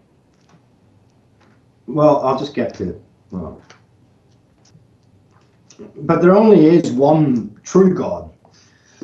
And then you have these other gods. They're referred to as the Anunnaki or the Watchers sometimes. who generally speaking don't get referred to in very flattering terms. They led the nations astray, and Psalm 82, God judges them. With that said, you do have good sort of angelic spiritual beings like Michael, and but generally you hear more about these wicked gods. They're like gods with a small g. And what were their names? Well, again, I mean, the scriptures don't really go into a lot of it. I mean, the Book of Enoch, which is not canonical, in other words, we don't consider it to be the inspired, approved, Word of God, but it, still has some merit, I think. It talks about different names like Azazel and things like this, and That's the one that E.A. Keating says he goes and has chats with. Yeah, well, he's not referred to as a good being. In the Book of Enoch, it talks about these fallen angels in Genesis 6, corrupted man.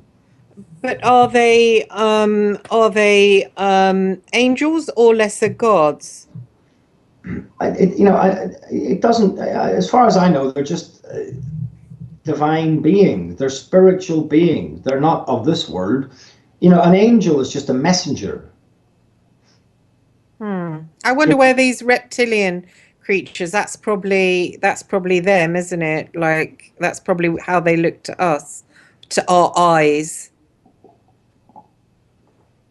Well, there isn't really a lot in the scriptures, really, or even in the Book of Enoch, that refers to anything being particularly reptilian. Well, remember, in the Garden of Eden, there was a talking snake. That's a little bit in that direction, isn't it?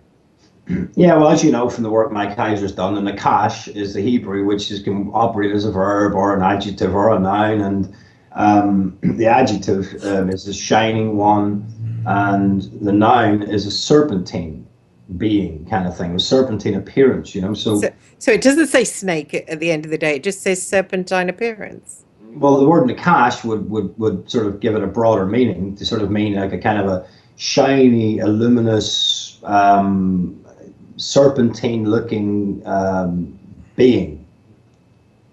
It's unlikely that Eve was talking to a snake. There's no evidence in the Bible to suggest that animals were talking to people. So this is what it was. It was one of these reptilian creatures. Yeah, and anyway, Psalm 82 says God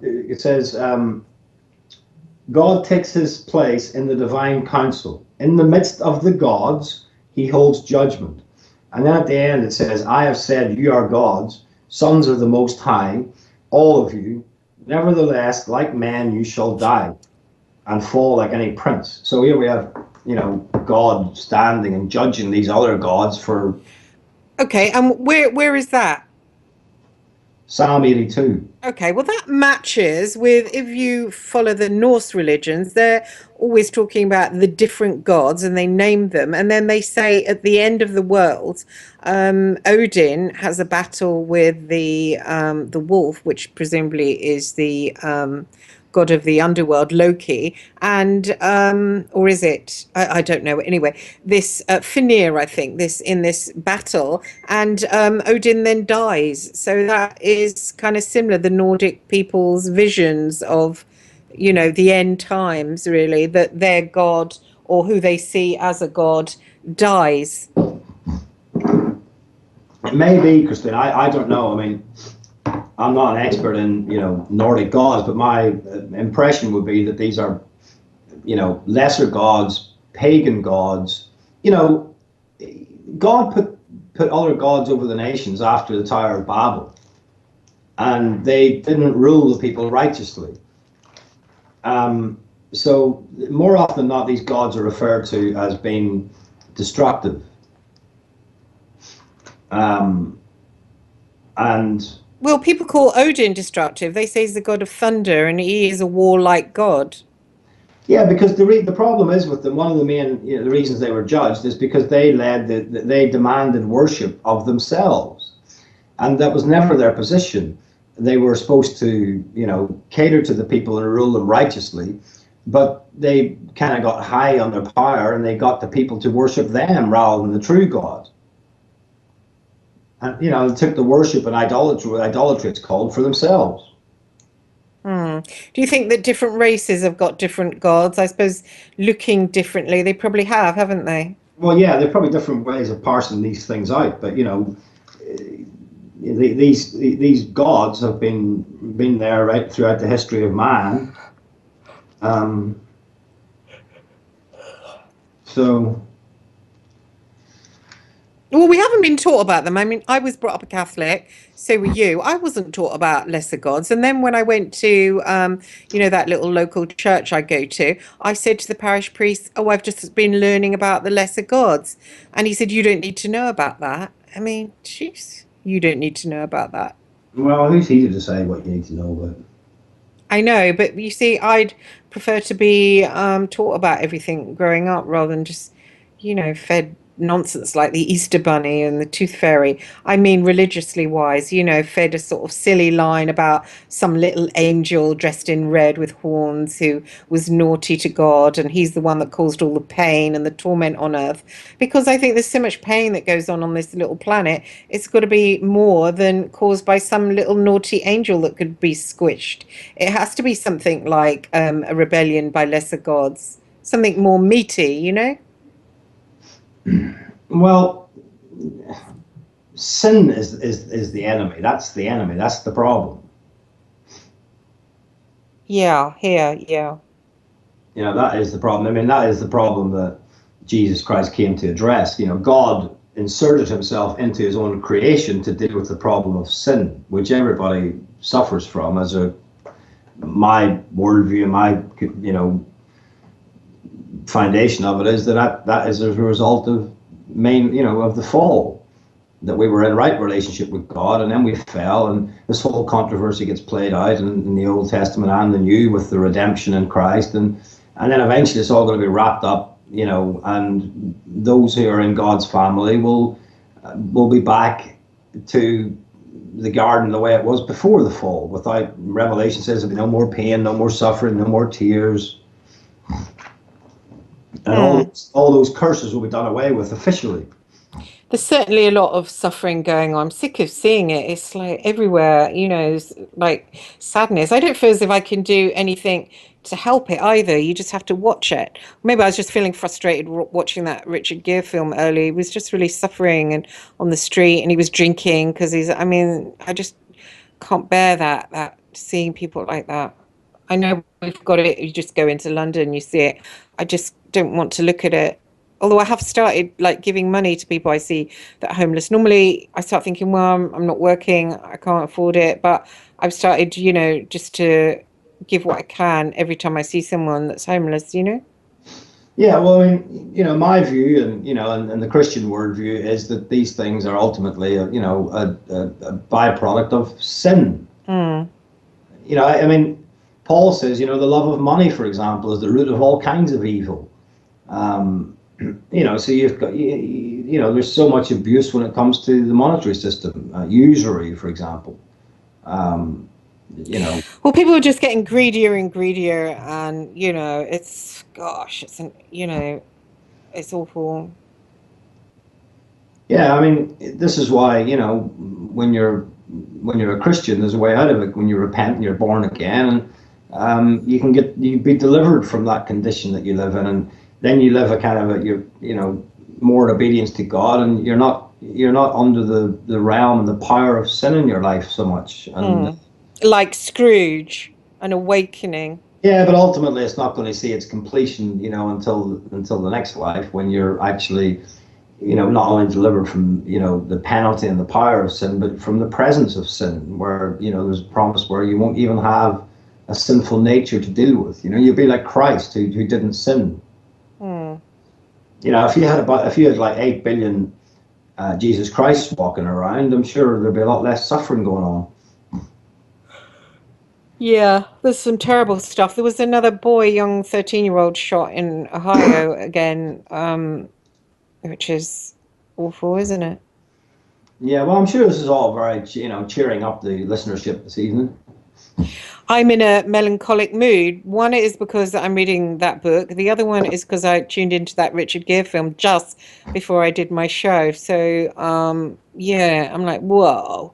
So, As I say, it's palpable at the minute, just the amount of tension and, there's a lot of division and strife and disunity and, struggling and suffering going on and all that. And, all the more reason to turn to God and try to keep our lives simple and be grateful for the simple blessings we have, because, as I say, we really complicate things, I think, in our Western lives.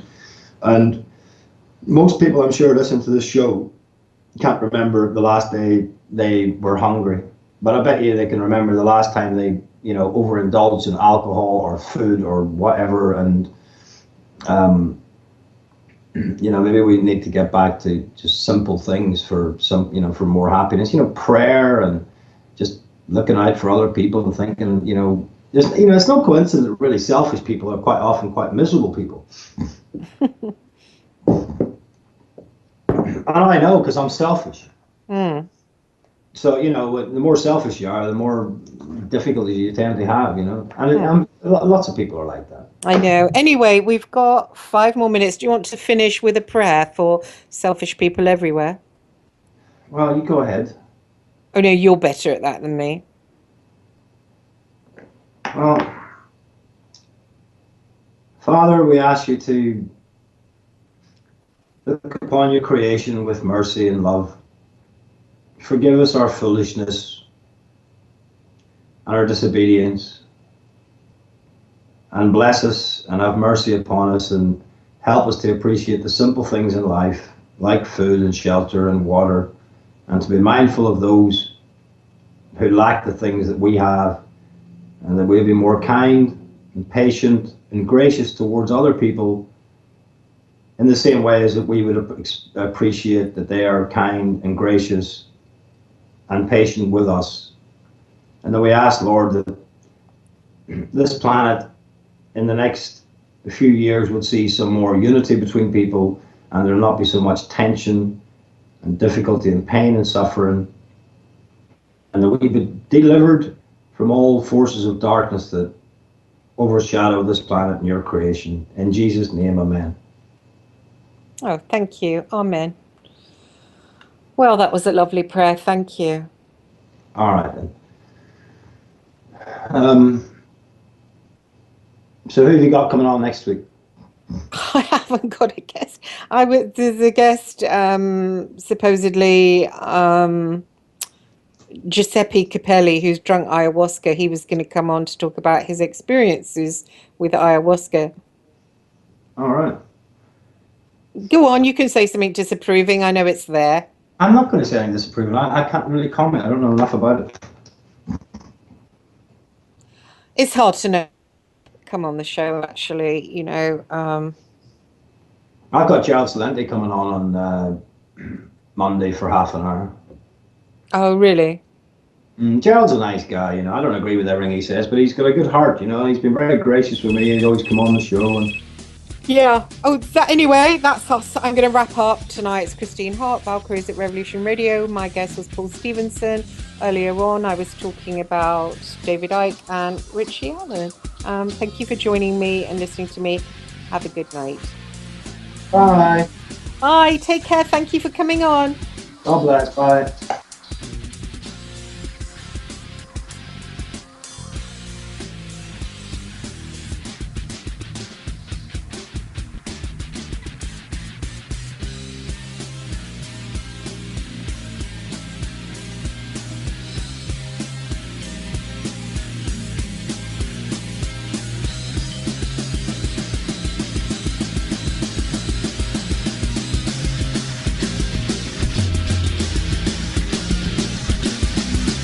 Thank you for listening to Revolution Radio.